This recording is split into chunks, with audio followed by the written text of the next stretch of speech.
The joint Town Council and Park Board study session on Monday, June 9th, 2025. It is 5:30 p.m. Please join me in the Pledge of Allegiance. I pledge allegiance to the flag of the United States of America and to the republic for which it stands, one nation, under God, indivisible, with liberty and justice for all. Thank you. I'd like to note that our Town Council President, Rob Getzloff, is not here tonight. He is absent. For us?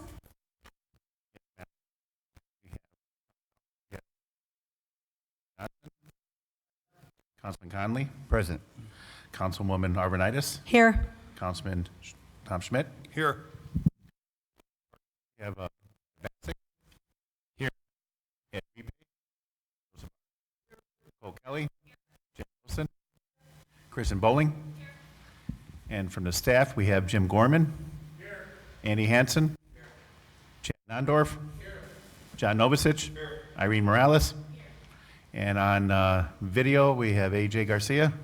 Here. All right. Thank you. Just as a reminder that tonight there will be no voting on anything. This is, as listed, a joint study session with the Town Council and the Park Board. And we will have a question and answer session at the end of the presentation.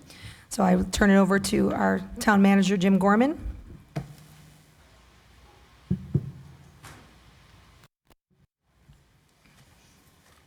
Sorry, I didn't have a mic. Yeah, so we have DLZ and RCS consultants here tonight. They're going to do a presentation.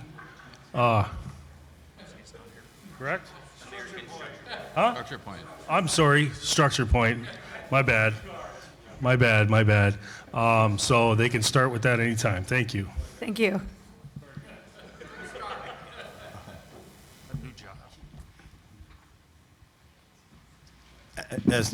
Thanks, Jim. That was a great icebreaker. Wow. So, puts me at ease. Pat Reardon, Reardon Consulting Services, for our entire team. We want to thank the town for the opportunity to present the concepts here this evening. And with that, I'm going to ask Sean to step up.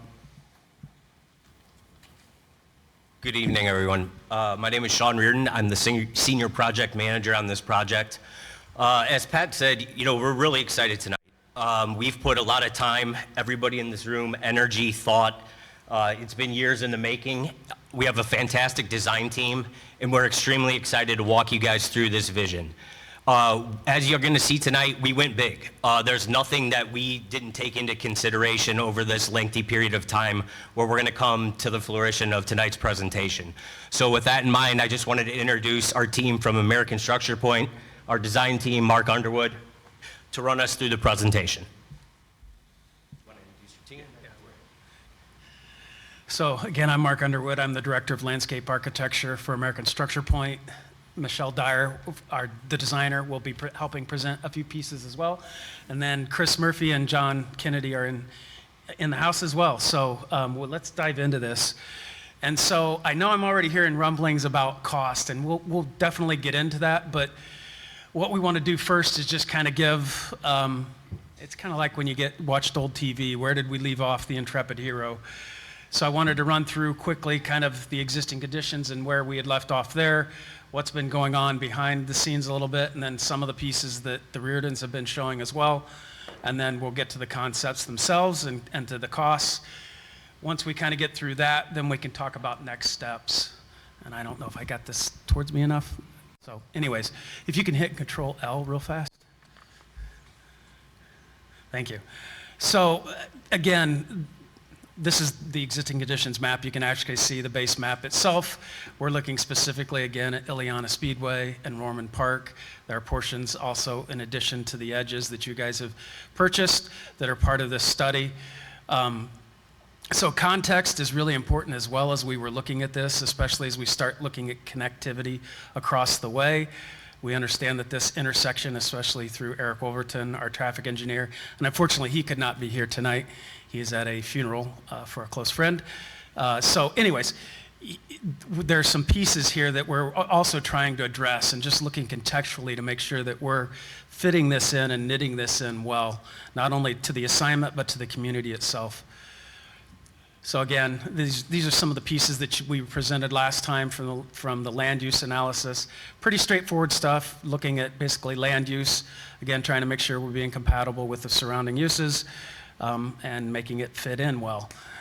So again, we also had goals and objectives that we reviewed with you, everything from creating a vibrant multi-use destination, connectivity and accessibility is always important, and then also this was supposed to be pretty much foster or oriented towards community engagement.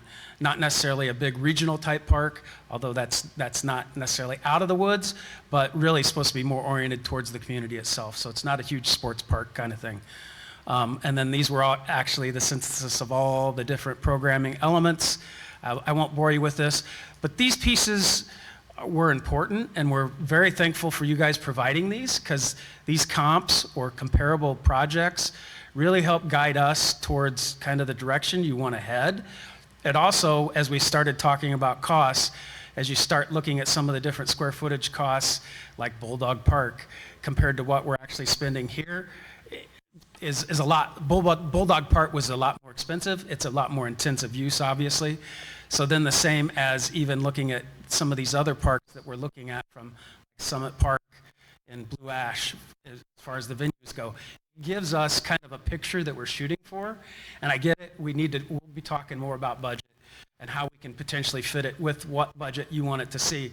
But our assignment usually in this exercise, and we have cardio carts available, especially as we start getting to the higher numbers.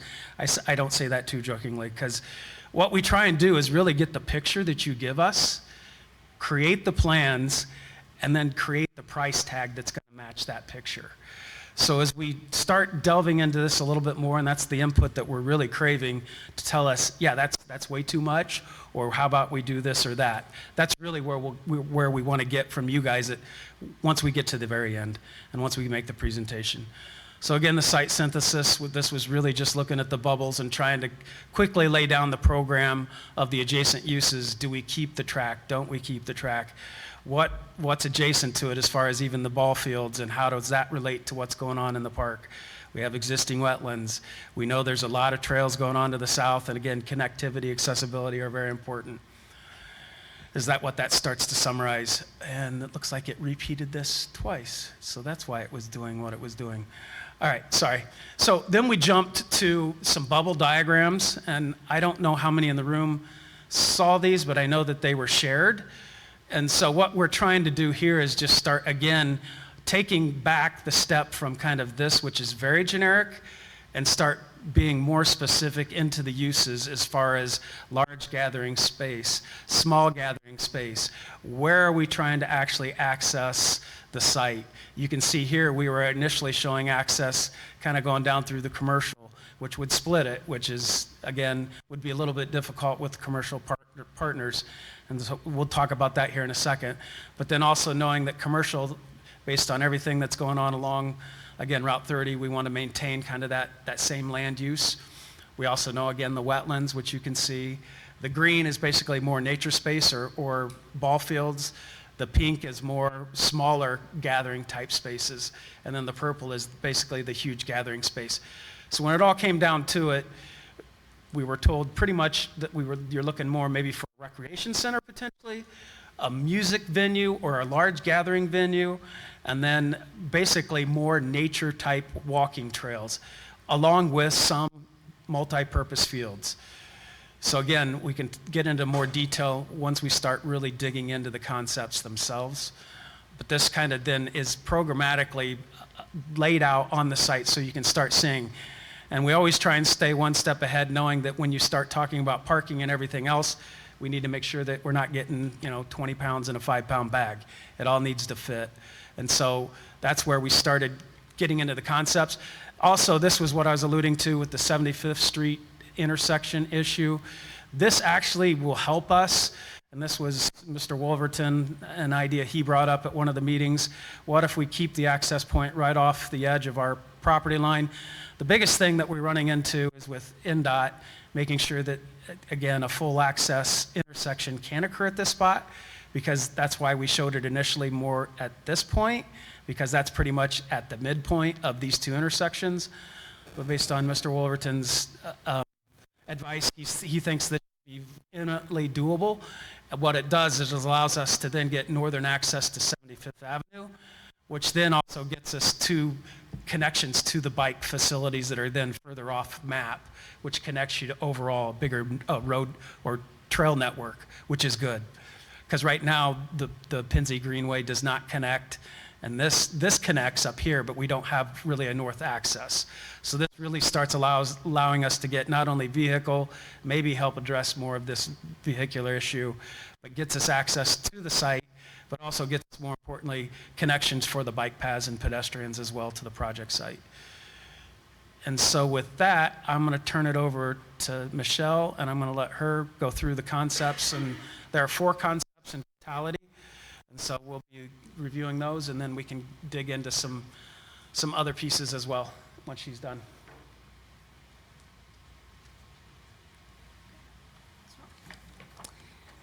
All right. So I'm Michelle Dyer. I'm a landscape architect with American Structure Point, and I'm just going to kind of walk you through some of the concepts. We're going to spend most of the time on this, what we're calling the high intensity concept, because that shows all the components that would be included as programmed space and are more concentrated on the open kind of flex areas and nature paths. So this first concept, I don't know if I can. So this first concept really focuses on the rec center location, and that is just to the north of the existing fields. It's also labeled as number 1. And the idea with that is that it's kind of the pivot point between kind of the existing park area and then realigning the new axis across to the amphitheater for the redevelopment area. And the footprint that we're showing here would likely accommodate a couple basketball courts indoors. You could do a walking track above, and also have a couple rooms for multi-purpose or community rooms, extra gathering space indoors.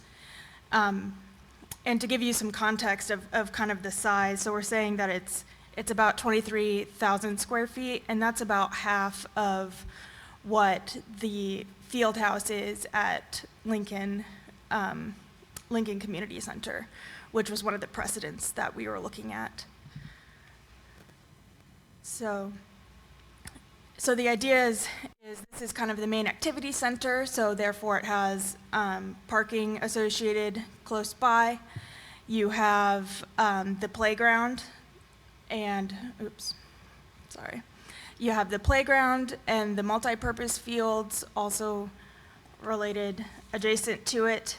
And then you have this area, which is number 3 on your papers. And we're saying that that's kind of your ice rink area. And we're envisioning that to be more of like a temporary setup seasonally. And then throughout the duration of the summer, kind of the rest of the year, that could be used as smaller practice fields, possibly like flag football, like smaller type sports programming.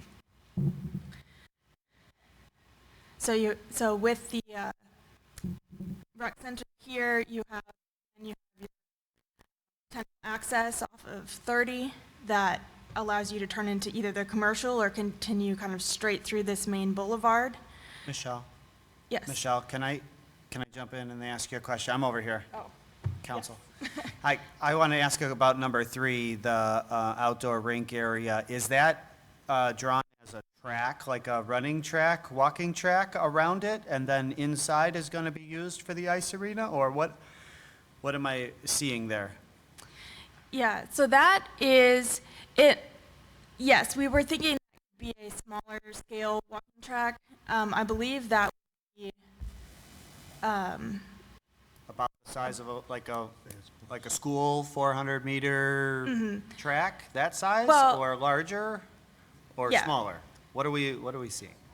yeah, it would be smaller. Is it for it to be interchangeable? So, right, like you can't use, we're not going to use the ice rink all season. Multi-season, turn it into a pickleball area, turn it into a small court, little breakout.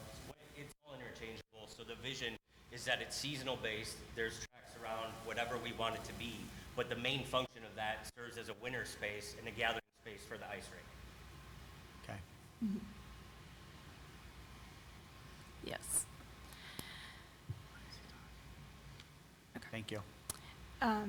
Yes.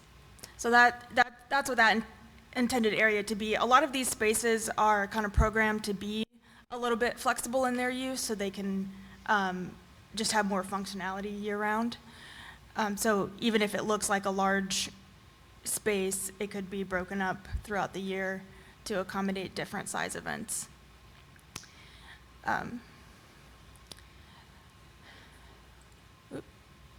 So, yeah, so I wanted to point out the parking as well. So there is some parking up near the commercial area and some additional parking to the west of the large event space. And all of those together, we did use standard ratios for types of uses. So there's certain ratios for the rec center or the outdoor recreation area or event spaces. And so we went through all of those to make sure we were accommodating enough parking to accommodate events, and as well as along this boulevard here that goes through the site and down to Rorman Park. That is also showing the parallel and angled parking spots as well along that road. We also have kind of in this center area a pavilion, and so that would be open on both sides, so you'd be able to pass through it, and that could accommodate smaller events as well. And then up on the north side of the oval, you have your amphitheater, which would have this kind of dark area would be the fixed seating is what we're calling it, but those are essentially tiers that are built into the landscape. And then there's a dashed outline that shows kind of the extents of what the lawn seating would be for those types of events.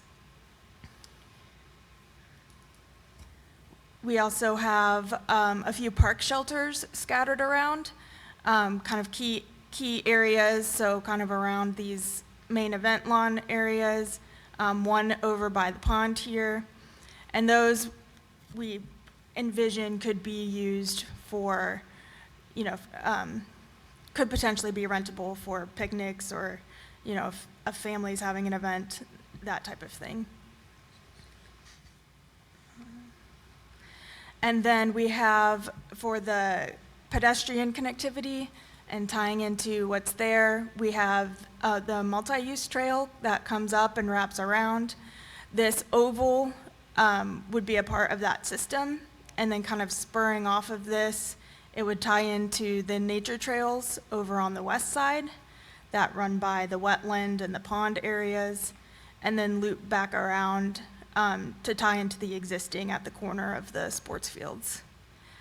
So we do have kind of that perimeter trail loop there, and also going through the native areas would probably be a couple different types, and we'll get into some imagery of those as well, just to kind of follow the nature of whether it's a little bit more of the woodland or a little bit more open.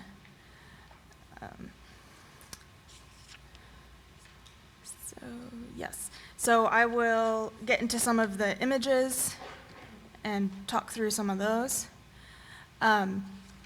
So for the commercial area, the parking there is based on a 3-story building of the footprint that we're showing. So it could be any use up to that 3-story height.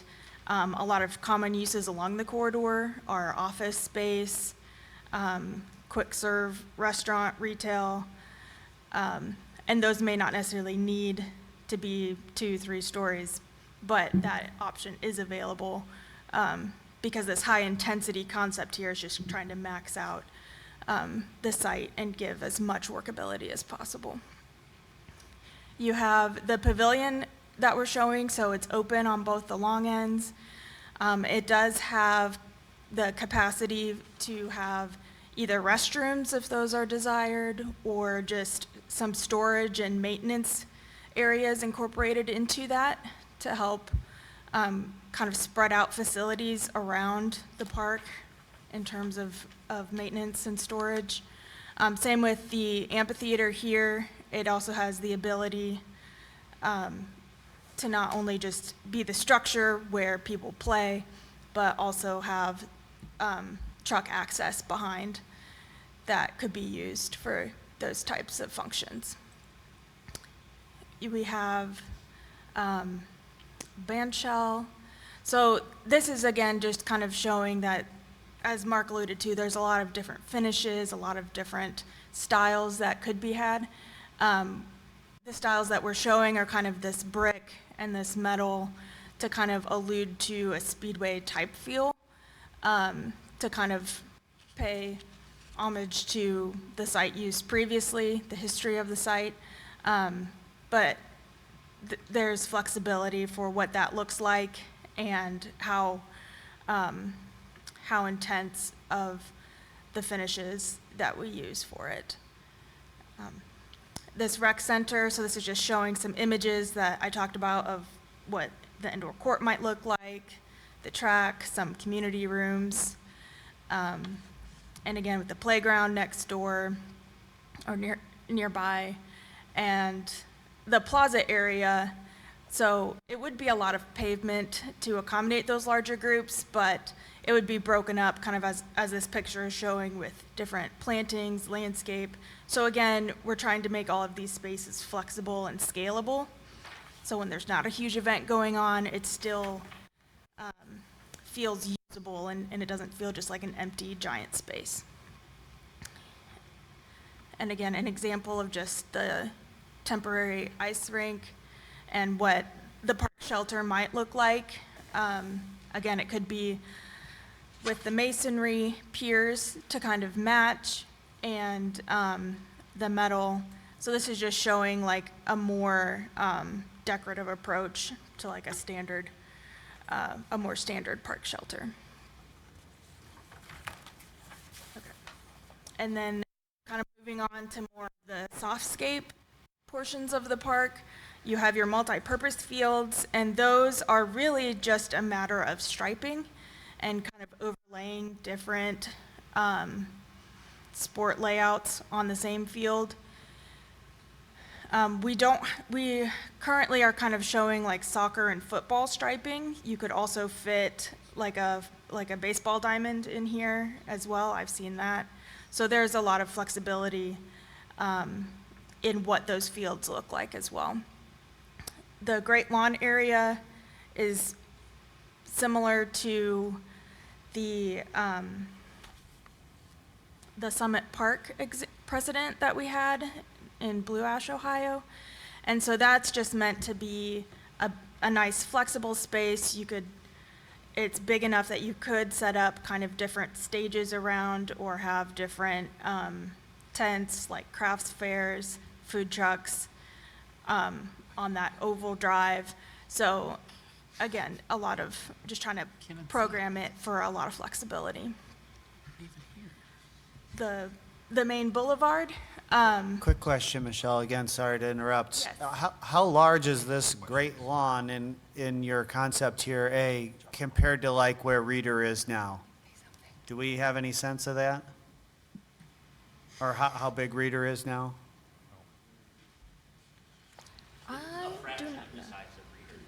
It's a fraction of the size of Reader? It could be, it depends on how, in the circle, where that dedicated lawn space is. There are different sizes and different shapes. Some of them will be bigger, some will be smaller. So in scalability, comparable in size to Reader, some smaller, some bigger. We don't want, we don't want a huge open park area. We want it to have very good navigability between the park system and the trail system, especially in terms of separating some of that programmable space with the more relaxing, nature-oriented space in the far north corner. So the only point I'd make to that is, aren't we talking about having the fest? Yeah, this is our event space, so I need to know how big the event We need to space know if it is can handle the fest. in comparison Right. to where we're handling it now. That is an enormous platform that goes from the pavilion, which we can get into some specifics as we continue on. So that great lawn in front of that area, if that's what we're talking about, a great lawn area in front of the pavilion, that's a massive space. That's your big open space that you have. I'm talking about like number 9 on the first page. Yes. Okay? Yes. And I'm sorry, I just don't think I understood you. It sounded like you said it's a fraction of the size, or it might be bigger. What is it relative to Reader? For number 9 is a very big program. Michelle can get into more detail as she continues on. So yes, the answer is that great lawn area is bigger than Reader Park. Okay, Bigger that's than Reader Park. Yes, you would be able to fit your festivals in there. okay. Thank you. Any sort of event, any sort of festival, any sort of anything will fit into that. That's designed to be the great space, if you will. All right. Any further questions before I move on? Just even in the calculations for the parking, you just want to point that out to them, that there's like how many people in that space for just the amphitheater and the gatherings, because it's like What's 8,000, I 9,000 people. I did see that. It looks like 9,600 square feet, right? 4,500 capacity for seating. Is that right? Yes. Yeah, so for example, for number 7, where Oh, we're showing. Yeah, I was we're- looking at number 7. That's probably not the right space. I'm sorry. Yeah, so that's just this top portion of the oval. The capacity for that, if you had both the fixed seating and the lawn seating filled, then you have 8,000 people in this Okay. space here. Okay. That's a lot.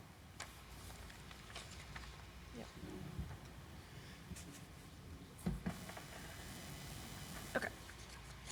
And then, And those are all good questions. Please keep asking them. okay.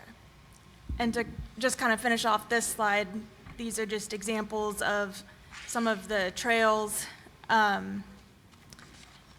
going through the wetlands, boardwalk with the pond, and then just kind of the different types of planting, having more perennials and flowers in those open areas I was talking about, and then more of a shorter kind of ground cover in those wooded areas.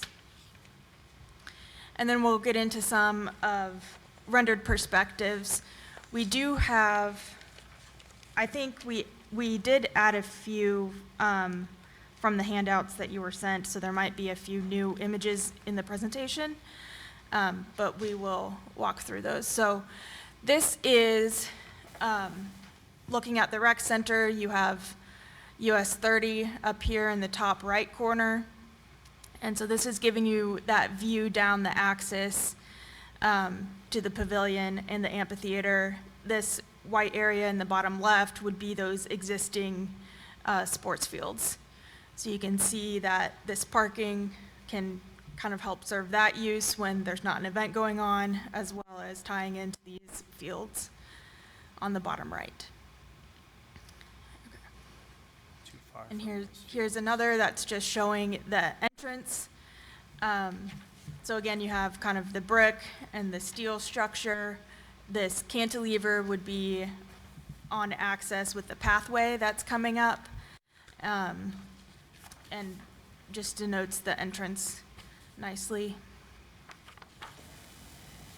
And then again, these are a little bit more detailed about some of the context of the rec center. So a view from the entryway with the trees and planting. You have kind of how a park shelter is kind of nestled in between all these different use areas. Again, looking toward the lawn. And then what the playground might look like that's adjacent. So this perspective here is you have US 30 in the top left this time, so it's rotated a bit. We're looking down this main boulevard that ties into the commercial up here in the top, and then this road on the right side is what leads to Vorman Park. So you can kind of see, again, just trying to understand the scale of the space, how it can accommodate large-size events, but could also be portioned off as needed for smaller scale gatherings as well. This is a view of the amphitheater and the stage from kind of that fixed tiered seating. And again, just kind of talking about fit and finishes, and there's opportunity to bring in some of the history of the site, whether that's kind of engraved in some brick or through signage. I like Just it. wanted to show that opportunity as well. Cool. So again, another kind of overview of the event lawn in the top left. This would be a view kind of, this is that oval path that encompasses the entire kind of Great Lawn area. And then, again, we'd have crosswalks that would be denoted from the pavement for pedestrian safety. You have your boulevard down the middle. That the intent of this kind of road design would help keep traffic from going too fast, as well as having the parking on both sides. And then the view from the stage here, you can see a little bit of the pavilion in the background, but eventually and maybe a little bit of the rec center, but they're far enough away that you could have two completely different events going on at the same time. And then this is kind of just showing those softscape areas. So you have kind of your more wooded areas, your boardwalk, kind of the typical streetscape with street trees, a roundabout, again, opportunity for signage, or if there's sponsorships that want their name on there, that kind of thing. And then just more of the kind of prairie nature trails by the parking areas. So those were kind of all the components and pieces that we're talking about here. And then as we move on to the medium and the low intensity. Couple questions before you go on, sorry. Yeah. The all abilities playground, that's not special needs, that's just inclusive, it's able to be accessed by everybody, right? Yes, it's not specifically geared toward special needs, but it's accessible. Okay. Yeah. And then the multi-use fields, do they appear, from a design standpoint, are they close enough to parking to be really usable and to be part of the facilities? I mean, they seem so far away. You got to go all the way around the rec center as it's drawn. It seems to me to be a long distance hike for soccer games and football games and things. We could evaluate that, take a look at that. I don't know. But the connectivity to the trail system, that's a very good point. And the parking lots that intended to serve that. I would be equally concerned about the park shelter that you have. Sorry, let me hold this up for you. Over here, seems to be on the other side of the water. I can understand why that would be a really nice spot for one, but that sure looks like a heck of a long walk. If you're hosting a picnic, I can't imagine that Well- getting used very much. Yes, that's correct as well. Yeah, and it could be, maybe that reduces into just more of a shade structure for people who are using those nature Sure. trails versus like a full-on park shelter that you use for revenue. Okay. Okay, Those are my questions. Thank you. okay, all right. Michelle, I did have one question. Michelle, Oh, who's coming? Right in front of you. Okay, I'm sorry, I can't. on the number 10 on there, where the nature trails are, Yes. Okay, that would basically be in the southwest corner of the property. There was some talk about, earlier in our conversations, about possibly putting another baseball field there. Is there still, because the reason why there is because it lines up with our existing Schererville baseball. And I was just curious if there was enough, if we moved some things around. Sean, is there enough land there? It's all interchangeable from the multi-purpose area like that to be able to accommodate that type of structure. So put any name to it, Babe Ruth, something like that type of field. Right. Anything could be accommodated. This is such an enormous footprint that the interchangeability is just, it's limitless. So anything, we're trying to push the direction, but that's a very great point, and anything will fit into that sort of footprint. Because we've been talked to from Schererville Baseball about possibly putting another field, and also been talked to by some of those minor organizations about having a Schererville baseball team, All a possibility, and all to be ran within this type of facility. Okay. Thank you. Yep. All right. So this medium intensity concept is fairly similar. Instead of the rec center, it swaps that out for an event pavilion. So similar to what you see at Bulldog Park, where it's just the structure, and then you can put chairs, tables, the ice rink, all sorts of uses within it. So that's number one shown on the plans. The playground is similar. Number three that you see called out as a naturescape playground, the idea behind that is it would be more like nature play items, so it would be more like tree, logs, rocks, more things that kids could climb on and use more like imaginative play versus having some of your more typical playground structures. Again, we also have room for a multi-purpose field. We did scale back on that in this plan, just as part of kind of reducing the impact that we're having on the site while still maintaining programmable areas. Again, we have park shelters scattered throughout. This time they are more condensed toward this kind of central event area. So again, if you have your street parking or your parking lots, should be fairly accessible. And then the amphitheater is the same size as we were showing before.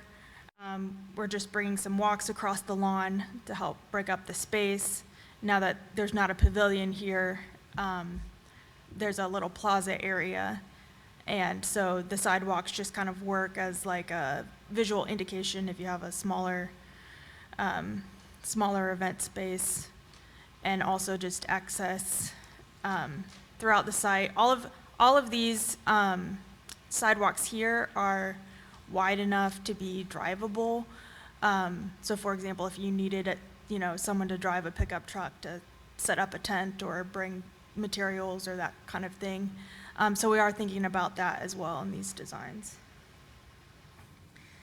And then again, just kind of expanding on connecting that multi-use trail into the site and just the nature trails here. And the parking areas are also accommodating the same number of spaces as the previous concept.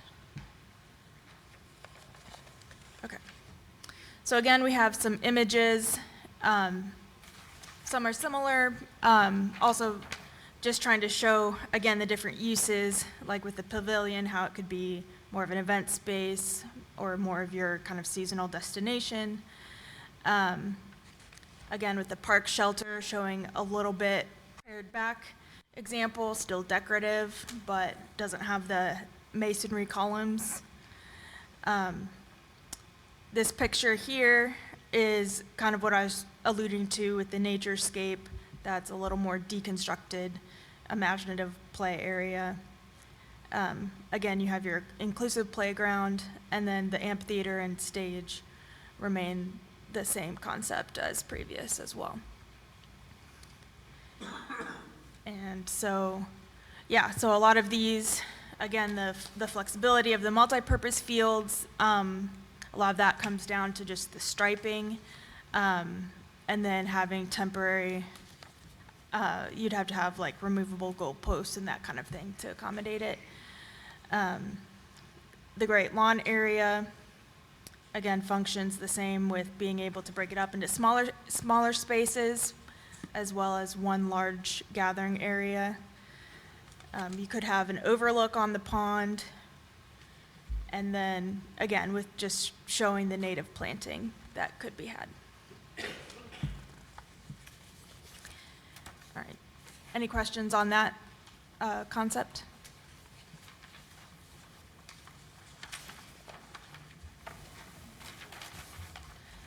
Okay.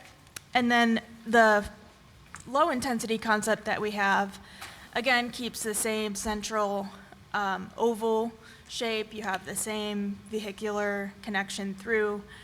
This instead moves that event pavilion to the center of the oval space, and then that becomes kind of either, if you have a smaller event, you can have it over here. A larger event, you could have it facing this way. And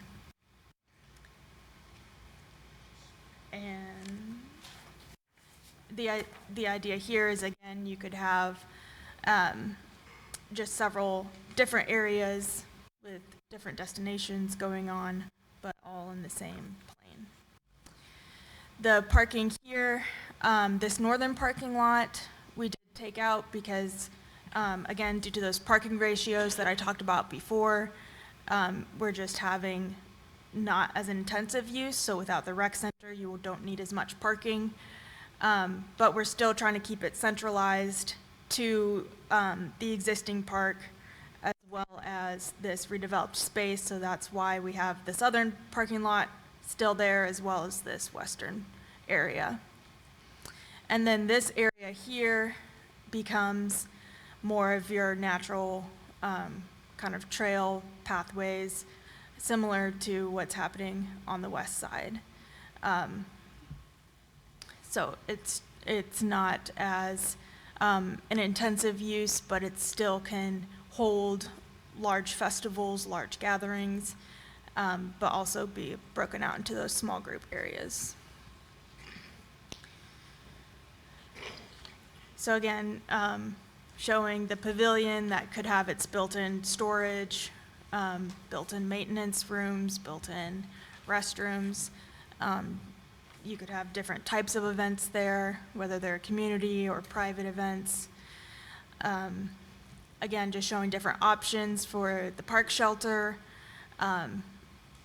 This would be something a bit more standard than the other options that were shown previously, and just different types of programming that you could have in the plaza and in the Great Lawn area. And so again, with the trails and the parking lot, the running theme with kind of the landscape on this site is to keep it more natural over time. Like obviously there's the Great Lawn areas, there's a lot of grass areas, but where we don't need to have grass that has to be mown, every couple weeks. The idea is to have more of this native planting that can then create a nice buffer between this use and then if there's commercial that's developed adjacent or some of the other businesses to the east.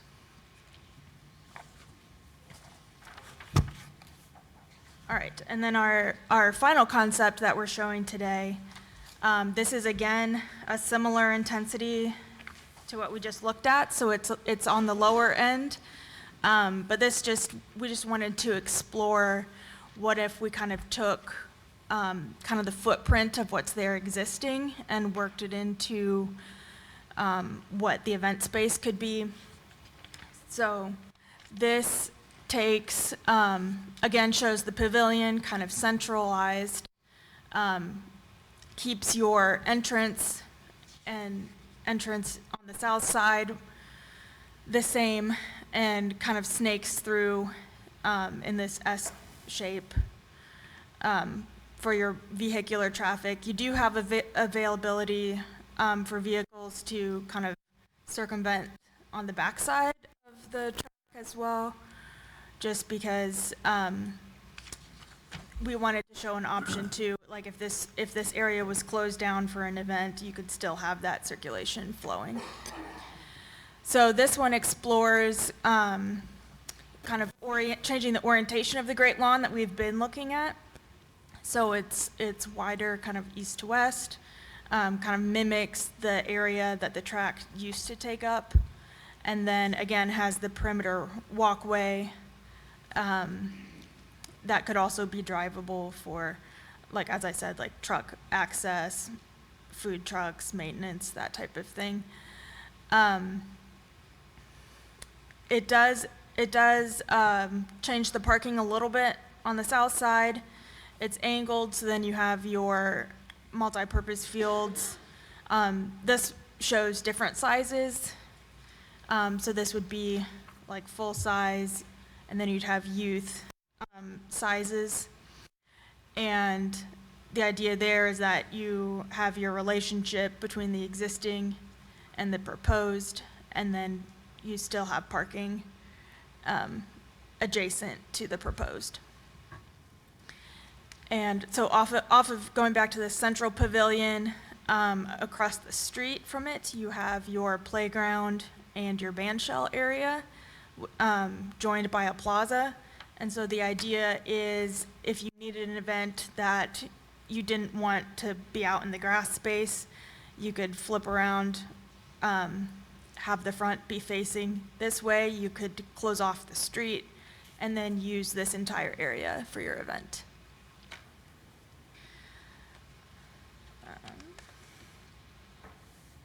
Is that drawn as two-way access to and from that parking on the northeast side? So if they close the street, you could still get into the parking? Yes.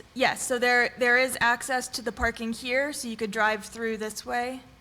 And then this parking lot also has access here, so if this road was closed, you could still kind of come up either side. Okay. And is this concept considering complete removal of the track and rebuild to this? Or is this reusing parts of the track that's there now? Yeah, so this would be demolishing what's there and then putting this back. So it won't be the exact footprint of the track, but it would be something unique to the site, kind of showing the history, and but it would be all new.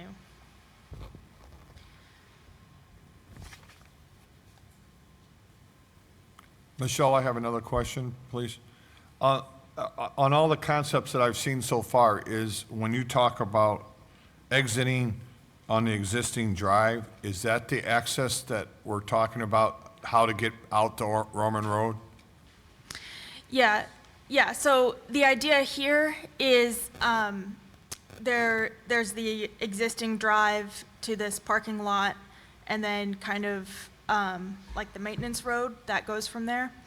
So the idea is to keep most of the existing parking that's there and most of the road south to Rorman Road, and then mostly just trying to rework that area to make that connectivity. So the intersection, so the entrance of Roman Park off of Roman Road right now will be kept and used, and it will go back. Right now, it goes up into the parking lot and continues on to the old maintenance building. Yes, the relocation of the maintenance building will help ease that connectivity. And the connectivity, it's designed not to be a fly-through, right? We don't want people just to fly through to go from 30, we don't want that. There's plenty of buffering and S-curves and all these things to take into consideration, just the traffic flow. So that's from a holistic approach. We always started with the connectivity between, the north end and the south end, and how we flow things through in a safe and responsible manner, if you will. Okay. Yes, sir. It's on a couple other, go back to some of the other ones. There's Yeah. So, yeah, so the idea is you would still drive through either off this access, off of 30, off of Rohrman. There is a drive to the maintenance building. I don't even see it. It's bad. What number is it? Park shelter, oh, maintenance building 6, it's that one? And then there's your entrances up here in Snakes. Oh, I see it, yeah, wow, that's really hidden. Yeah, little faint, yep, okay. Yeah, it's number 6. Okay. So which one? Keep going. Okay. Okay, so here we just wanted kind of a quick comparison so you can kind of see just high level. This one has the most going on with the rec center, the pavilion, the amphitheater, a lot more programmed use here. And then it starts to pare back a little bit in this medium concept and then gets simplified further in these low intensity concepts on the bottom. And the idea here is if there's something that you really like in one concept, there's still flexibility to be able to take that and incorporate it into another one as well. So there's a little bit of, we can pick and choose a little bit to create the final concept. The vision is endless. Yeah. And then after, so to wrap this up, we'll start getting into budget items, unless, Mark, you have something. Okay. Okay. That'll be the next. Sorry, so maybe you guys can just walk me through, I know we said we'd get to cost, maybe you could, I'm over here, sorry. Nope, this way, over here. sorry. Maybe you guys can. It's hard to really hear. Yeah, in the lowest intensity estimate, the high, like the lowest number is about 59 million, if I remember it correctly. 40. 40? I think it's 40. It's 59 on the lower Maybe I end. missed it. Yeah, no, you're right. It's 59. 59 million. There's part of me that says, well, gosh, if we're going to spend 59 million, what's, another 20 million? But, that's not really necessarily smart thinking. Can you walk us through, why is the Sure. low end of this project $59 million? Certainly. What are we paying for? So, just so we step back real before Well, I let me ask one question that'll lead to that. What portion of this cost is infrastructure, Andy? What are we looking at, 5 million to provide infrastructure, sewer, power?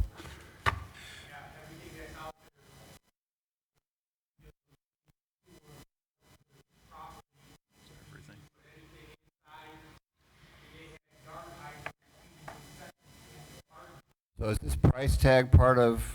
Yes. All right. Okay. Yeah, no, they're all great questions, and that's why I alluded into it initially is price tags, we're taking a picture and we're creating it and we're matching a price tag to it. Ultimately, we don't want necessarily our thumbprint in this, we want your guys's. And so that's why we showed all the different concepts, and we definitely can push and pull this to get this. You give us a number, we can make it work. But I can tell you, based on what you're asking, it's about $20 million. You're looking at 60 acres overall. And based on the comps that we saw between Bulldog Park and then even the overall one in Ohio, they're spending anywhere from $110 a square foot to $80 a square foot. Okay. This is more in the 5 range. Yeah. And again, these are just, again, throw out what we're seeing in the picture, and we can definitely pare this back. Okay. So again, it's kind of which is your preferred direction to go? Do you want more nature? Do you want more multi-purpose trails? We say that, what is kind of the target range that you're really trying to hit? Is it 10 million? Is it 20 million? And then ultimately, you can cast a bigger vision and then obviously take that down in pieces. I know you guys know that. You guys do that all the time. Sure. It's just a question of how many pieces do you want to try and take it down? And then it's also trying to get a catalyst project that's big enough to capture the imagination of people, but then not exhaust them when you're doing them every 10 years or 3 years or whatever for $1 million, $1 million. So it really, that gets really into the nitty gritty of what direction we really want to head. But this is really trying to cast the vision in a big way, and then really trying to get, again, your guys' input to tell us which way are we going on this. There's no right or wrong here. It's kind of a left or a right, and you tell us, is it more recreation center oriented, or is it more pavilion? And then obviously the next step, once we kind of get the preferred concept, will be how do we take this down, potentially in phases. So it's whether it's one big piece. Go ahead. You have a question? That you hit the right word, phases, and obviously either 59 million or 88 million or whatever it is a big number, and I think putting it in phases might be taking little bites there. Sure. Might be more palatable over a multi-year period. Correct. Of things. But we also know that there's also kind of a total takedown that you guys potentially, a ceiling that you don't want to exceed. We get that. So it's really, this was the initial pass, and maybe we should have maybe brought back some numbers that were a little bit lower, but there's obviously a ways that we can achieve this and hit your goals. So we're really trying to understand two things. One, what is really the vision that you want to cast for this? And then what is really the ultimate budget that you're trying to hit? And then we can obviously then work at that to take it down in phases.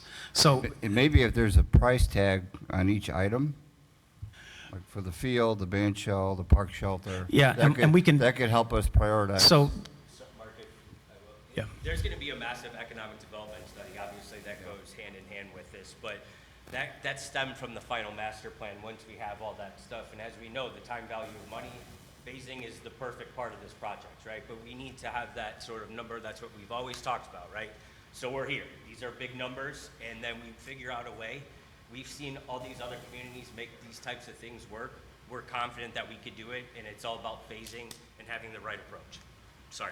oh, you're good. So, I mean, just so you know, and we can share the numbers that we've come up with. Obviously, these are budget numbers. There are contingencies built into it. It covers hard and soft costs, so that means construction costs plus any engineering, any permitting, all that fun stuff that would be associated with it. And then we're in some, again, not real settled times as far as how costs are coming in. Everything from inflation to what even is happening with tariffs and everything else that's going on. Again, you're prognosticating, and these are budget numbers because it's really just to help you prioritize which way we're headed with this. So yeah, it is a big number, big ticket price item for the overall concept. The rec center itself is going to be in the $15 million range just based on square footage costs. You're going to spend probably $5 million on the stage. Again, there's a lot of we've built into that based on the price tag. You could cheapen that for sure. It's just a question of what is the fit and finish that you're really looking for. And so some of those conversations will have to occur as well as you dig into this further. So really what we're trying to understand is basically kind of what is your ceiling and what is it you want to really portray in this through the architecture, through the site development itself, and then just even practical things of maintenance. How do you access, again, so as you look at this, the road here is actually to your maintenance. But again, all those pieces play into what is a very good, operable, achievable plan. So first concept is 80 million. I'm sorry, was there a question? I just had one more question. Maybe you can work this in to what Sure. you're talking about. But the other question I would have is, let's say the council decided, after, talking, like, okay, we're going to go with high intensity, concept A, Okay. the full boat, and we're going to write a check. Like, we want the whole thing. We want it. Let's go. Okay. How long does that take from Start to there, finish? from what they're talking about to we're cutting the ribbon? So again, it's somewhat a trick question. On average, I would say it's going to take 2 years because you're going to go through a year of final engineering. That could be cut down to 6 months. Typically, my experience is we can draw faster. Decisions can be made. That's just after 30 years of experience. So it usually comes to the approval process. So that's typically a year, then you get into bidding, and then you get into the full construction, and that could be anywhere from 12 to 15 months. Again, depending on the pieces that you start pulling in, and again, the rec center and understanding, what are the long lead items, that type of thing. Okay. So, Thank you. And one other thing, Brett, what would the taxpayers, what are they gonna, how much they can afford? Yeah, well, I Taxpayers was are going to paying ask for you this. that. So, yeah, and that's a big question there, is, Sure. how much are they gonna absorb in this? on Well, it? So- and I'm not suggesting that we would do that. I just wanted to understand the scope of Sure. this project if we did everything, right? Because if we do it in pieces, some of it's setting expectations for the taxpayers, which I think is important to do. And then some of it is, to your point, Mr. Troxel, okay, our taxes are going to go up as a result of the project. How much and what's absorbable? And that will help us probably phase it out, would be my guess. and the other portion of that too is just remember the commercial portion. So there is some, hopefully, revenue that could be generated through that as well, depending on whether. Part of that is actually- TIFT. Yeah. Right. Yeah, that's fair. Yeah. That's fair. So But it's a again, good question, Brad. yes. Thank you. Yeah, all great questions. Sean referenced economic development. Sorry. I know better. I apologize. Sean referenced economic development component to this project, and it'll be substantial. Of course, we're going to look to eventually rely on bonding capacity of the town, and the town, and then the park board. That's a tremendous opportunity for this project as it's phased, as we go out and generate funds. We've touched on, private sector opportunity, but there's funding opportunities at the federal level, state level, local levels that we would eventually get into once this concept is fixed and we're able to speak before boards of decision makers such as you all here, and be able to say, here's the overall project. It's phased. We're in phase one. We're looking for commitments, and the town's commitment is covering 50% of that project.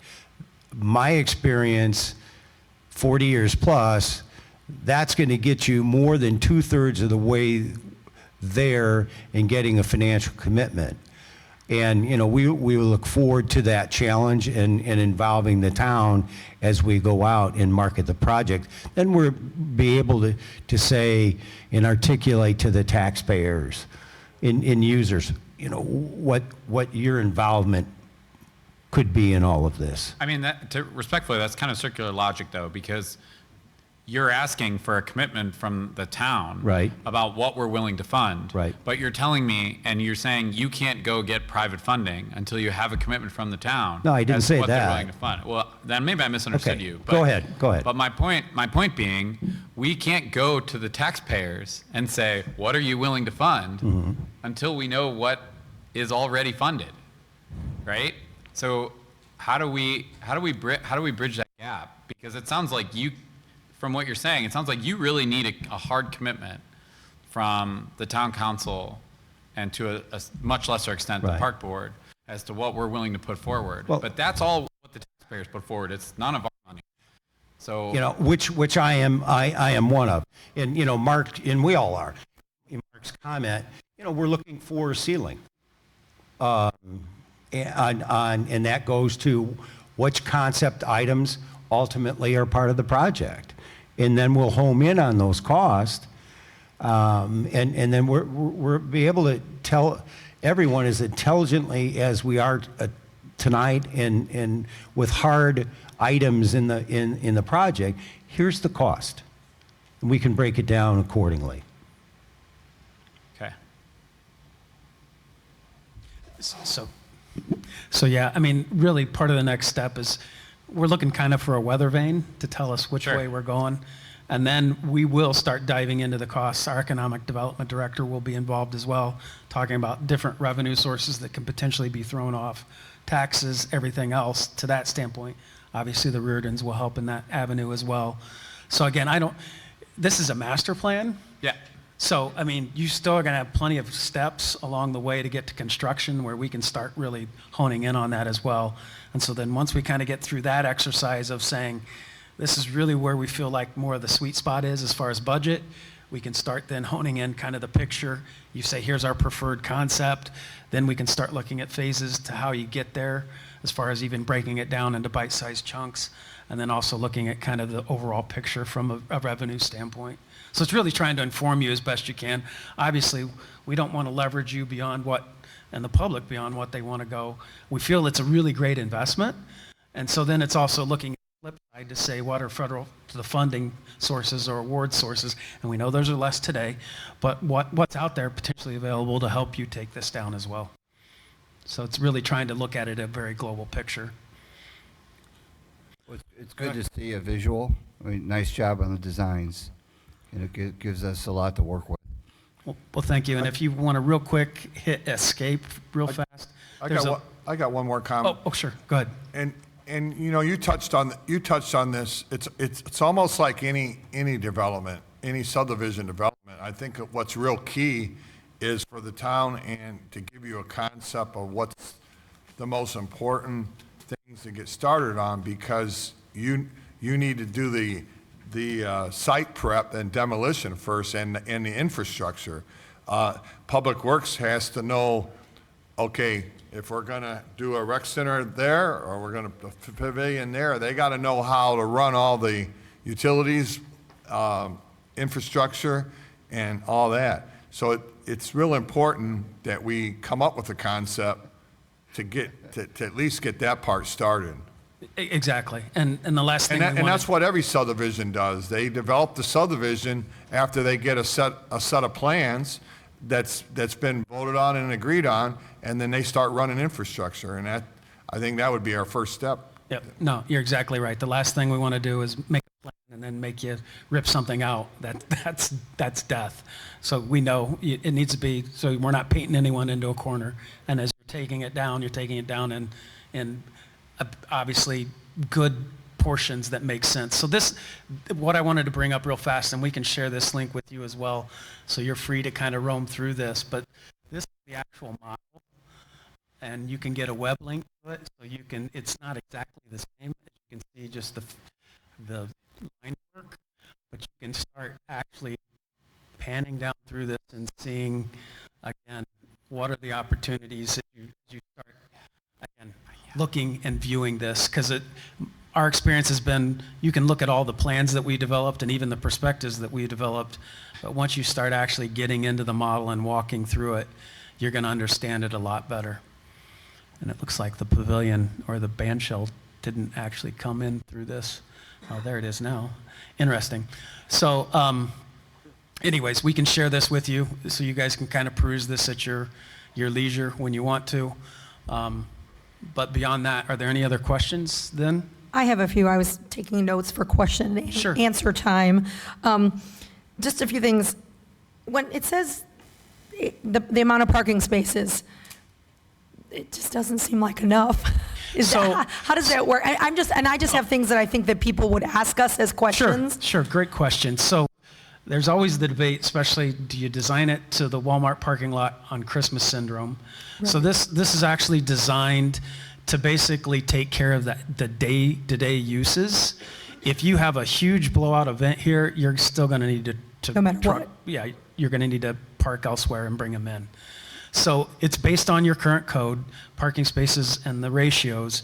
And so that was where Michelle was even sharing on these, where the ratios actually came from, and they're on the sides of each of these plans. So you can see, I can't zoom in, but you can see based on the parking spaces that you can see one space per 300 square feet. How many? Okay. That's the commercial.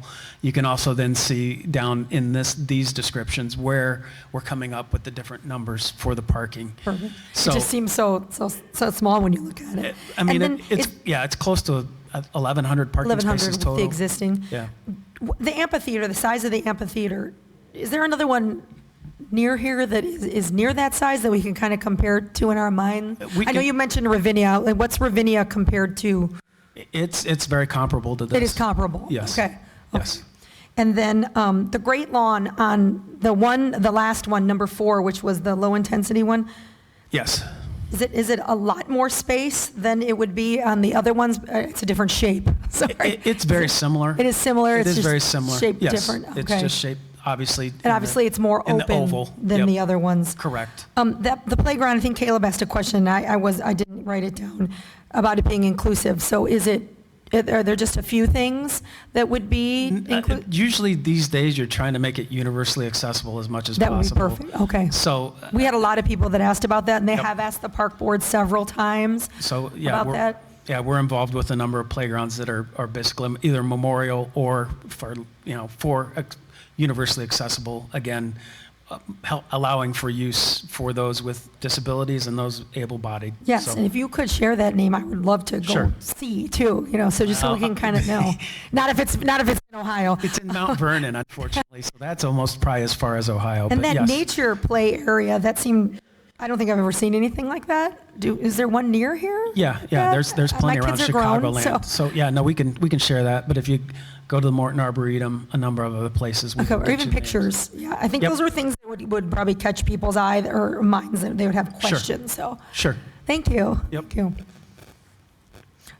So I think at this point, any questions from anyone else up here or on the boards first, maybe?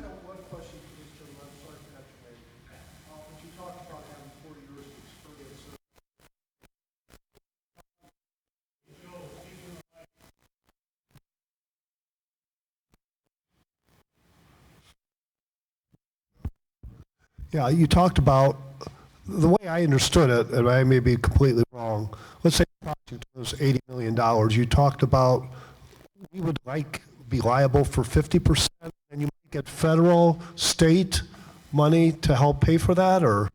No, I was just, as far as my experience, it is 40-plus years. I was using the premise that with the town's collective commitment through bonding and what have you, that's a tremendous opportunity, that's a tremendous help to all of us as we move forward and go to the various funding sources. As far as ultimately what they would give, it just depends on the art of the deal. But the fact is that, and this falls back to my experience as well, and it just makes sense. When there's a funding call out and the applicant presents and they have X% of the project cost already committed, that gives that applicant a significant leg up, greater opportunity for success. That's really what I was saying. There's no specific percent at this juncture. It just helps you leverage the greater amount of the pool, if you will. If we come and propose this great project and have, a firm commitment from the town, it's a lot easier to go after those missing pieces to figure out the rest of the pie. Thank you. I have a question. Let's say, like, when we're trying to make a decision on which concept to go with, and let's say we do the 80 million, and with your experience, does this budget include, if it's going to take 2 years, like prices might change, you might come across? Yes. And So this is like the ceiling? yes. Okay. And so the other thing too is you don't have to just pick one. You could make Okay. a mashup. So if there's something you like in one concept and something you like in another, so long as you're not telling us we're going to double something and Right. we end up with something that can't fit, that's an option as well. So, And then also, say we do go with the 80 million, and we don't get as many donors or kick-ins from the government, there are things that we can X out later, like to make it more budget? yes. We could always scale back, as long Okay. as we phase it in the way that we're intending to, we could always scale back. Okay, I mean, things happen, the economy is cyclical. We don't know. Right, So right. that's why we aim big on those numbers and refine it down from there. okay. And then my other question, and I don't know if you guys think about, or I don't know if it's your job to think about this or more our job, but once the structures are created, do you have an idea of like how much revenue or how much we would get back to maybe cover some costs, or is that like later? That's a programming. Yes. That's a programming, and we'll be able to dive. That's next step. So Okay. again, once we kind of get the preferred concept, we'll start pulling all the numbers in so you can get a global picture to Okay. understand not only obviously the construction cost, but what are the funding sources that are potentially available, what's the revenue that's potentially going to be generated, and then be able to at least have a more holistic picture as to what's going What's on. the maintenance cost too needs to be Yeah. in there. Yeah. Operations. Yep. Operations. yeah. And that's why the commercial portion is important as well. Is there a way to help? We're working on another park project where they're putting in a hotel, and that's likely what's going to be their maintenance fund. But again, there's opportunities to discuss. Yes, that's a big portion of it. Mark, Yes. I got a question about your connection. Mike. Can you hear me? Hello? No. Nope. Sorry. Talk Hello? louder. Yeah, there you go. All right. Your connection to Route 30, and more specifically, the connection between Route 30 and 75th. What is that going to look like? Is that a pedestrian? It will be a pedestrian, it's going to be a vehicular and pedestrian corridor. So it's both. Okay. Because, yes. Yeah. Just the idea is just, we really want to push the connectivity for the funding sources, right? We all know that further down south, the plan didn't go as planned. There were some funding issues, some wetland issues. This gives us a huge advantage to be able to connectivity on a state level and the greenscape level on the trail system. There's an enormous amount of federal, state, local funding that is allocated towards that sort of development. And that's just another picture of the pie that we're trying to capture. I have one more question. I'm looking at this and it all looks wonderful, and I'm thinking of like nice weather, and then I think of our long winters. And I know there's a few things that, that's why I really like the ice rink, because it is something to do in the winter. Are there, and I know, I probably takes some imagination, but you guys already do this. So what else do you see being used for winter stuff here? Or does it kind of lay I mean, empty? between the trails, the biggest issue is whether you have enough snow, because obviously you could cross-country ski. There's a lot of things. I lived in Chicagoland for over 30 years.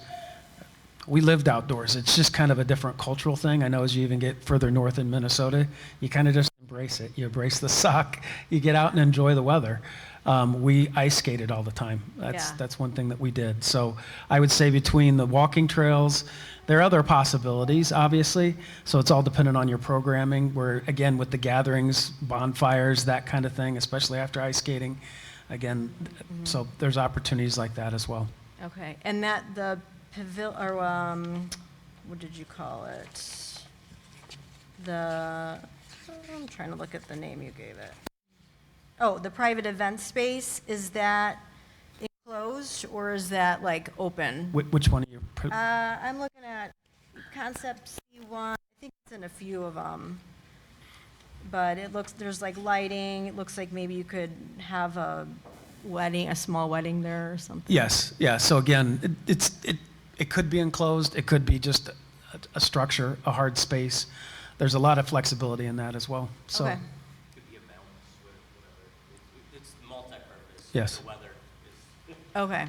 Okay, thank you. Mark, I have another question. Sure. I think we, one more from the park board. Oh, I'm sorry. Go ahead. Ed, go ahead. The one constant through all four of these, aside from the connections, has been the commercial parcel. What's the concept? So again, she alluded to it initially. The idea is again, that portion could be rented. From what we're hearing, you're probably going to sell it and maybe use those proceeds to do some other things. But based on, it's about 11,000 square feet, depending on whether it's 1-story, 2-story, it's going to be consistent with what you're seeing going up and down 30, but it could be everything from retail, commercial on the first floor to offices on the second floor if you do a second floor. But the idea also would be to hopefully leverage that and get some pieces in there that would be conducive to the park itself. So whether that's through restaurants as well, that type of use. So it's really, again, trying to be smart in how we set it up. Okay, thank you. Yeah, and if I may, it's just, again, the commercial is a nice starting block, right? It's a revenue generator.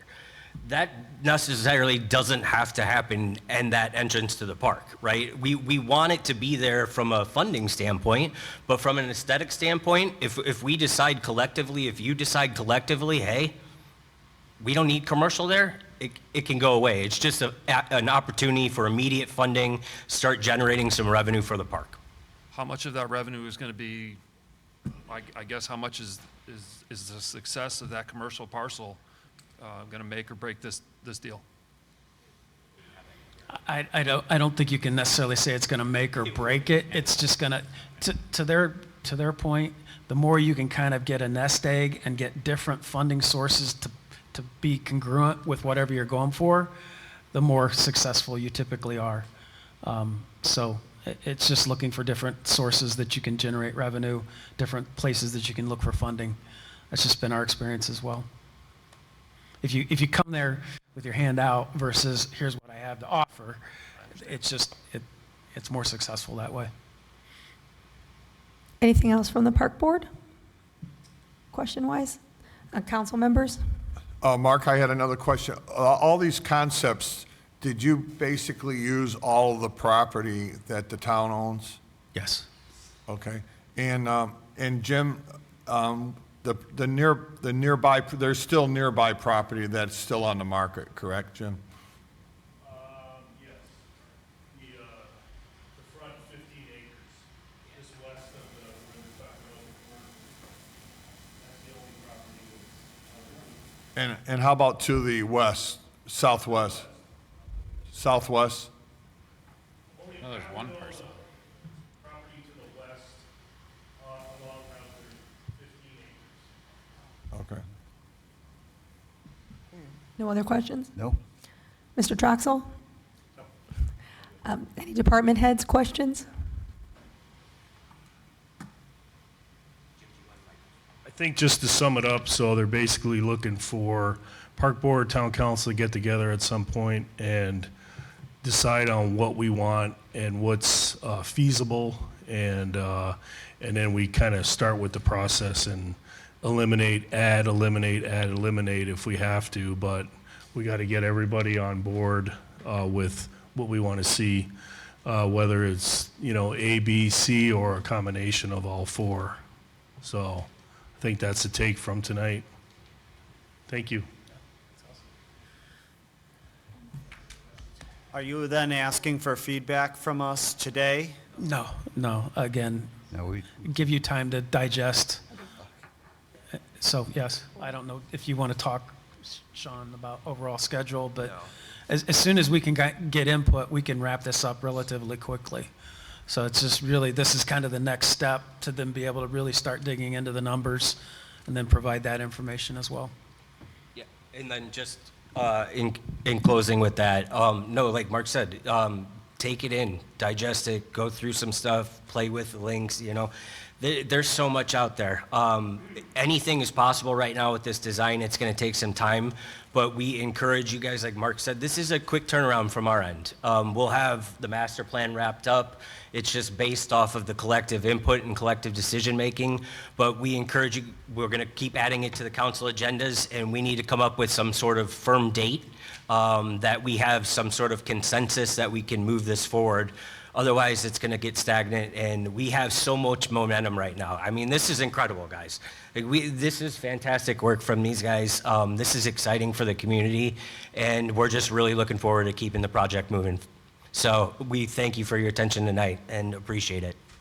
I think, would it be all right? Was there any other questions from our department heads? No?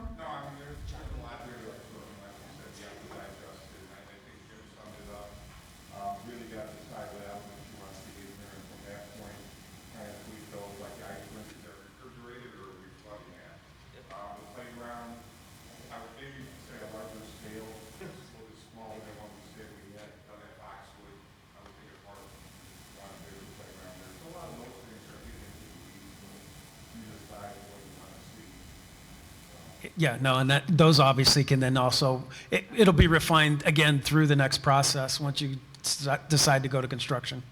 So again, it's not like this is one stop. This is just trying to cast the vision and saying this is the direction we're headed, and we'll keep moving forward. Yes. Are we taking any questions from the floor? Yeah. Yes, questions from the floor? Do we have any? Sure. Good evening. My name's Kevin Dean. I'm a Schererville resident for the last 3 years. I had sort of my eyes opened a little bit this weekend. I want to congratulate the park people for the great job they did at the fest this weekend. It was very well run. It was very nice. But the thing I noticed was that, in the feedback I got from some other people, was that the Dyer Fest was so much nicer because it was so much bigger and so much better lit and blah, blah, blah, blah. This concept would be great if you put it in Warman Park, because you're trying to develop your downtown area. You want to put a band shell in that's going to be used. Make it a small one, just like they're doing down in Cedar Lake, or I'm Crown Point, or Lansing. Don't do like they did in Hammond and put it on the lake, and then nobody ever goes there except once a year. They wasted a lot of money, in my opinion, in Hammond building that great big huge thing. I talked to a lot of people about an idea for a velodrome. I can give more information to Mr. Reardon. I've been in contact with the gentleman from Colorado Springs who's running the velodrome out there. The last time a velodrome was built was 2006 in the United States. A velodrome is a track for bikes. It's a racetrack for bikes. I was almost turned off because they wanted to talk about using exotic woods, and I didn't like that idea. Now I found out that they're actually using marine grade plywood to do it. So it lowers the cost. I'm thinking about doing it as an outdoor one, but I'm afraid the same thing would happen to the velodrome that happens to your bike trails, where it gets taken over by the e-bikes. So I'd like to see it be done on an indoor track. Get the U.S. Olympic Committee to give you the specifications to build it. There's only 2 or 3 businesses in the world that build these things. It's very popular in Europe. If you did that, you could put pickleball in the center of it, from what I was told. I was also told it will only take 4 to 6 people to operate it. There are specialty companies that make the bikes for the velodrome because they're not a regular bike. I went and talked to the people from Track. They don't make them, but the salesperson, the counter person, did tell me, it would be a great idea because it would be used a lot during the wintertime because people want to ride their bikes. I was also talking to people at the fest about this idea, and I was showed pictures of old racetracks that have actually been turned into outdoor bicycle paths for the people who want to go really fast but don't have a velodrome close to them. I think we should leave the racetrack as a racetrack. If you're looking at the Olympic Committee, is it possible, and you're talking about the ice rink, to try and put the speed racing track inside of it, or on it, somewhere in that area? So now if you can get the Olympic Committee invested in this, start building an Olympic-sized velodrome, build an Olympic-sized ice skating rink, all of a sudden that property on the front is going to need a lot more hotels because you're going to start getting the Olympic Committee to start holding time trials. I was in Indianapolis last summer, and they had used the Indianapolis Convention Center for swim meets, and the restaurants in the area were packed. It was ridiculous how many people just the swim meets brought in. Granted, the track racing is not big in the area. The last thing I want to say on this subject is that I don't want to see Schererville trying to play sibling to everybody else. You want to get along with your neighbors, don't try and date their spouse. And if you're going to build a convention, a center where it's an athletic center, you're in competition with the YMCA.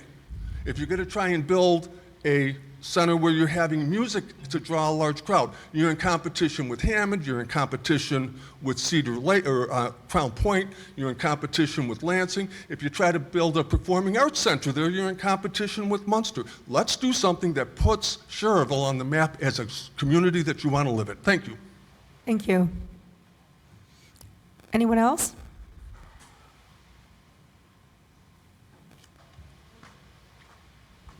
Sure, only because I can't resist the microphone.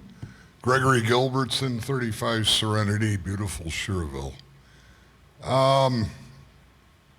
Number of scattered thoughts. I didn't bring a pen and paper. Do we have a 5 and 10 year projection on resident growth? Yeah, it's not going to change much. The population's not going to change much. We're essentially now where we were 10 years ago. Really? 20 years ago. The last sentence is In other words, we're change. And that was 2 stable years or ago. we've shrunk? We did not decrease. I think we went up a few hundred. I saw. Okay. We're close to 30,000. Close to where we were, close to what we think we'll be in 5 and 10 years. Probably. Assumption, yeah. okay. As a respect, you asked about open space. You don't have to go to wherever the heck he said. If you just Google Lamont Township open space, that's over 50 acres, developed by the finest natural landscaper in the Midwest. A lot of detail on the website, and it's all native.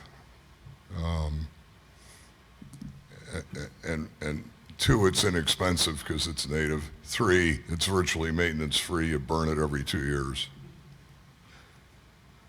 So to answer that question, I've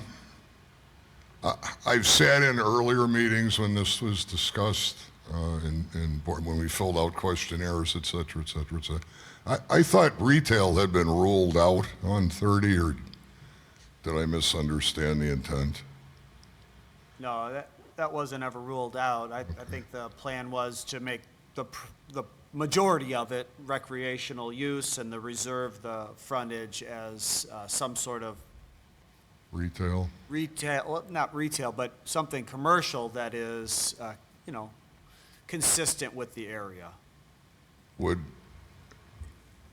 Are you selling the land and letting a developer develop? I think it would be something that would be planned so that we know what's going in there. Yeah, first. So the revenue we derive would be property tax and sales tax? Mhm.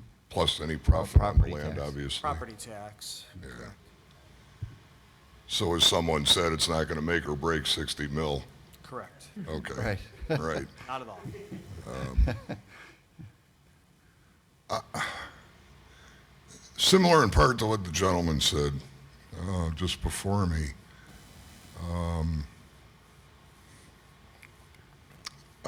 We own it, we ought to do something with it, right? I mean, that was kind of the pretense of this whole project, but I'm looking at, the Bellagio in phase 1.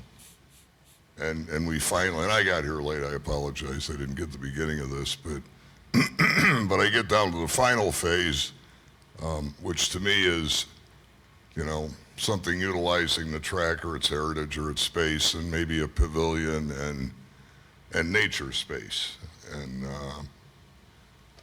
which is more to my personal thinking rather than building. The other one about parking, and I apologize for scattered thoughts. Parking, and even going to the firework. When are we going to have a crowd? 4th of July, 3rd of July. We're going to have a crowd. The walk, because I always come in absolutely after it gets dark, and I park right by 30. And the walk from there up, if you want to be near the fireworks and the music, is horrible. And frankly, at almost 73 years old, I don't want to walk it. Well, it brings me to handicap parking. Oh, we have handicap parking. Here, folks, is a rule of thumb. If it's further than 100 foot from a handicap parking to any one of these features, whether it be the boardwalk or the pavilion, it's not going to work. So, I mean, if it's handicap only, if it's access via the maintenance road handicap only, or if you do anything in building, it's got to be close. Not the front 10 spots in a lot that's 400 yards back. Okay. Near the end here. How are we going to pay for this? We going to float a bond? What do we have in reserves? What's the town got in? What are we sitting on in reserves? Free cash. I have to Zero? check my pocket to see. That's what you got. Are we in debt as a town?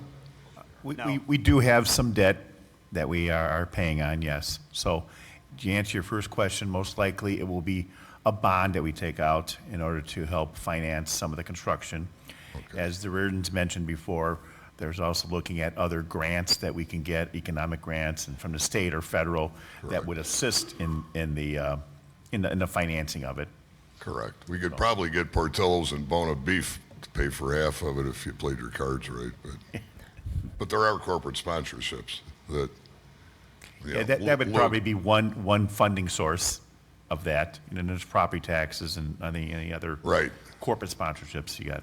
Correct. And again, it's not going to float a boat on 60 mil, but it's going to be some cash. And corporate Lucas Stadium in Indy, not a bad idea, corporate sponsorships. Having said that, who can predict that can, you know, so you're going to float a bond. You're probably going to use Bernardi Securities, I'd guess, because they underwrite all the smaller level local bonds that don't have to be S&P rated, et cetera. I use them. And yeah, bonds are great because you're only paying the juice for whatever, 30. But bonds come due. The propensity of boards, all due respect being politicians, is you're going to float a bond, a refunding bond. You're going to float a bond to pay for a bond. And then it's, yeah. As a taxpayer, do I want to pay for this? No. How come? We don't need it. The town's not growing at 20%, 10%. Who's going to use it? The people that are already using all our other parks. We don't have that many parks, but using our other facilities.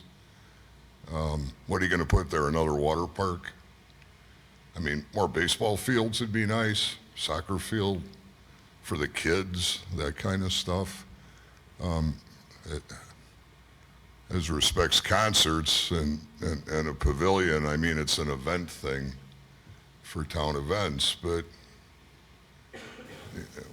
what is it we can't do today that we need that? That's the question. What is it we can't do today that we need that developed? Anybody? Nobody? Ice skate. Ice skating? My kids have to travel to towns. I've been here for a long time in Schererville, and I love the idea of hopping on my bike. I live on Werman Park, and riding into a beautiful park like this. I'd like to see like a coffee shop, honestly, or a deli or bakery to just, you know, be out in nature and. In our park. What's that? In our park? Yeah, in our park. Yeah. Right now we have to ride our bikes all the way out to Munster, you know, to go to get some places to eat. You know, I just like we don't think we're using connectivity that's so necessary and drive somewhere to do something, which is what we have to do now in Schererville, go to all these other towns. And then we're losing that community building and, you know, profits and everything in our, right here in our town. It's going to other towns. Who else in the room rides bikes on trails? I do. You're a sales guy, you're going to give me a... So I think I We could. got a few. I'll try to. I appreciate that. I'm not making funny, I just... I'll try to sum this up for you. Query the crowd. I'll try to sum this up for you. We had several study sessions. This room was packed. I was at most of Schererville them. residents. Yeah. We're at this point because we listened to our residents. Because at one point we're going to was packed, and everyone in that room said no. And we listened and put out a survey. What you're seeing is kind of a combination of the feedback of our residents they'd like to see. Actually, a few of the things I comment on are in there, which is cool to see. So we got great options. We got great visuals. We also have to factor in a little thing called Senate Bill 1 to see how that's going to impact our budget. But we have some good options. We can give our residents what they're looking for, and I think this is a great start. It's the visual that we've been looking for, And like I said, we're here because we listen to our residents. That's why. It's not what I want or what, we No, want I to do. understand, and I appreciate you querying all of us for input. That was nice to see. I never did see the summary, but that's probably my fault. Well, thank you very much. Well, one last. Are you going to put this on a referendum when it comes down to spending 30 to 60 million bucks? Or are you just going to vote on it? Because as a resident, I think spending that kind of money needs a vote. That's it, I'm done. All right, thank you. Thank you.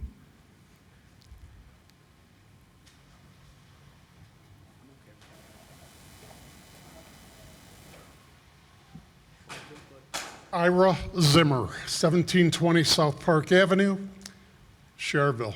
Lifelong resident of that residence. I just heard you make a comment about you'd love to have a downtown where you can connect.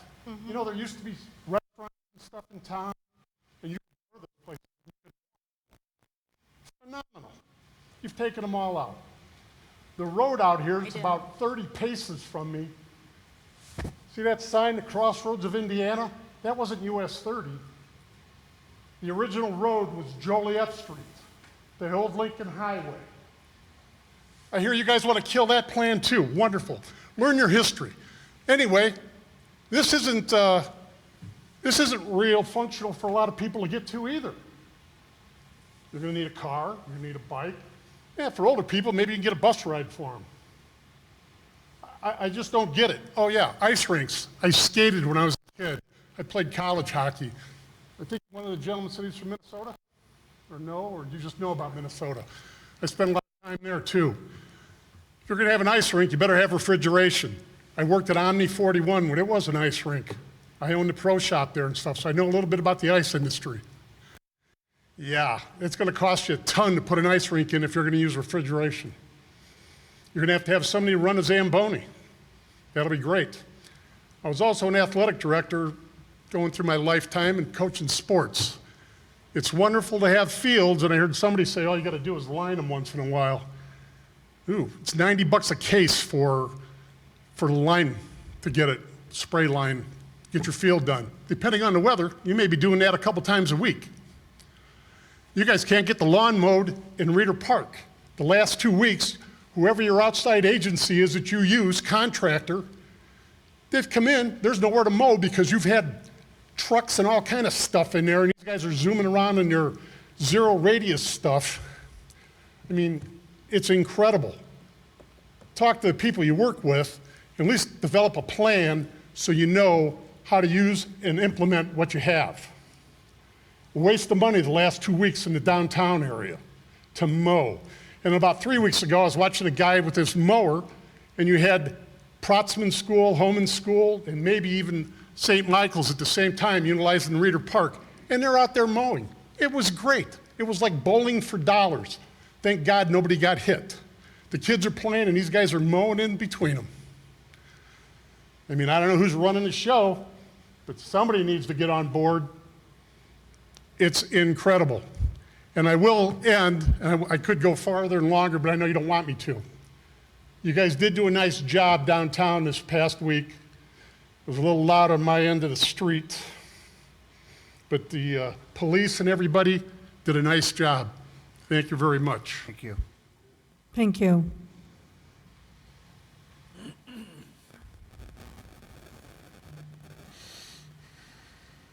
Jeff Menard, 1279 Poppy Field. Just thank you for allowing the public to speak on this topic. And I know it's been a long-standing issue that we've been looking into. I just wanted to say that I think we need to be careful about being responsive and not passing debt to our children, and just being careful about it.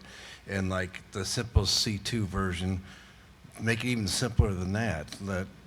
But maybe just do the parking and a simple band shell and add to it as we go along. Just my thoughts. Thank you. Thank you. Thank you. Anyone else? No? Okay, with that, thank you very much. Thank you.